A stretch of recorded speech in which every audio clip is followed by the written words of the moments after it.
Hi friends, Deirdre here, Eden Restored, or welcome back to my channel. Today I'm going to be looking at and reviewing the letters of Vincent Van Gogh. And do I think it's worthwhile to read this? Let's get into the video. Can you see how much I enjoyed it? I mean, there's a lot of tabs. I don't think I've actually tabbed a book as much and highlighted and all that good stuff. So I read the letters of Vincent Van Gogh as a buddy read, along with two other lovely ladies. I'll leave a link to their channels in the box below. This is in no particular order, ladies. One is Linda from Elder Talk, and the other is Faith from Faith and Books, and they are both lovely, lovely ladies, and they have lovely channels. So check them out, give them a subscribe and what have you. It's a chunky book. I mean, I think that it is actually longer than what it even looks there because the pages are quite thin. In case anybody doesn't know, Vincent Van Gogh, the famous painter, wrote many letters to his brother Theo over the course of his lifetime. It was because of Theo that Vincent was able to pursue his art career. Basically, Vincent lived in poverty and Theo enabled him to live and paint. There are a few little bits put in between the letters by the commentator. There's not that much, it's mainly the letters. Really, the commentator just comes in to maybe give a little bit of a perspective on what the letter is referring to if it's not clear.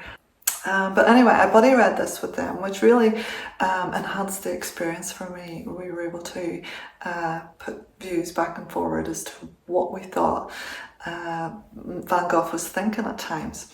Now, if you have any kind of remote or tiny interest in art at all, I would suggest you read this. I don't really want to give spoilers either because there may be people out there that don't actually know that much about him, although it's pretty well documented. There's been films and everything made of his life. But anyway, these are the actual letters. These are Vincent's actual letters to Theo over the course of his lifetime. And we see just really his decline in his mind. But as he declined, how his zest and vigour for art just took over him. And I think that's maybe the best way of putting it. It seemed to calm his mind, and I think he did the painting more. And I didn't realise there was so much of his work actually done from the asylum. He originally wanted to be a preacher, and at the start of the book there's copies of sermons and things that he had done, which was fascinating. And also it documents the whole volatile relationship that he had with his family, the women in his life and all that intrigue. But it was just so good to get it all from Vincent's mind. I just literally finished this book about half an hour ago, and it's left me kind of yeah, wow, the ending. Well, we all know the ending. Most people know the ending, what happened to Vincent. Yeah, and there are alternative theories about what happened, but whether they can be given credibility or not, I don't know. Basically, I'll go along with the mainstream thinking of it. We get the whole ear incident, which was interestingly, I don't want to give too much away. From about halfway through, I was really invested, and you just feel you're going along with Vincent on this journey. Now it's a difficult read in many respects. There are times in this, I mean, he's kind of, Vincent's kind of romanticised a lot, and he suffered for his art, which he did. But I mean, he wasn't a perfect person by any means, and particularly, I felt in the middle of his life, he wasn't particularly agreeable, shall we say. I think he was a person that was maybe pretty difficult to get on with at times, and that comes across, but you can also see how it comes across his struggles. And also what he is an amazing writer.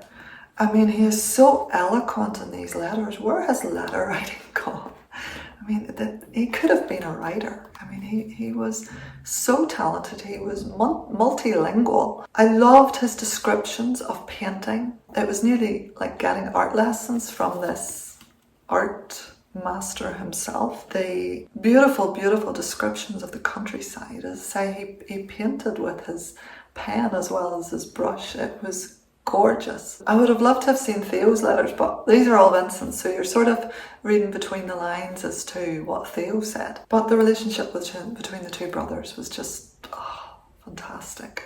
So there are things he did. There's things. His language sometimes left a lot to be desired, but there wasn't an awful lot of that, to be fair. This is one of the, although it was difficult at times to read, it is one of the most worthwhile books I have ever read. It would be like right up there in my top 10 of all time. His language is so poetic and so rich and in texture and colour. I don't often reread books, but I can see me rereading this from time to time. Something I want to add though, from a Christian perspective. It was very interesting to me that he was the son of a clergyman, and he had very, very strong faith early in life. He wanted to become a clergyman himself. Something happened, now this is spoilery, but he had a huge argument with his father. And it is interesting to me, whatever happened at that time, he seemed to it was really around that time he just switched and he turned his back on his faith. I feel, it is my opinion, that he began to kind of self-destruct after he turned his back on his faith, and I think that was very, very sad. But his paintings, I mean, I was at the Van Gogh Museum. I don't know if I'm saying that right, Van Gogh, whatever. I was at the Van Gogh Museum when I was about 10, 11 years old. I went on a school trip, and I remember there was a couple of paintings stood out for me. One was the bedroom and the sunflowers. And I remember seeing those, but you see, when you're 10, 11 years old, you do not appreciate it. It was like, and if I could have been, yeah, I would like to see them again. Beautiful, really stunning look into the mind of an absolutely artistic genius. Was it worthwhile? Absolutely. It's well worth it, and I highly, highly recommend The Letters of Vincent Van Gogh. I actually don't even want to give it a rating. I mean, 5 stars just it's nowhere near enough for me.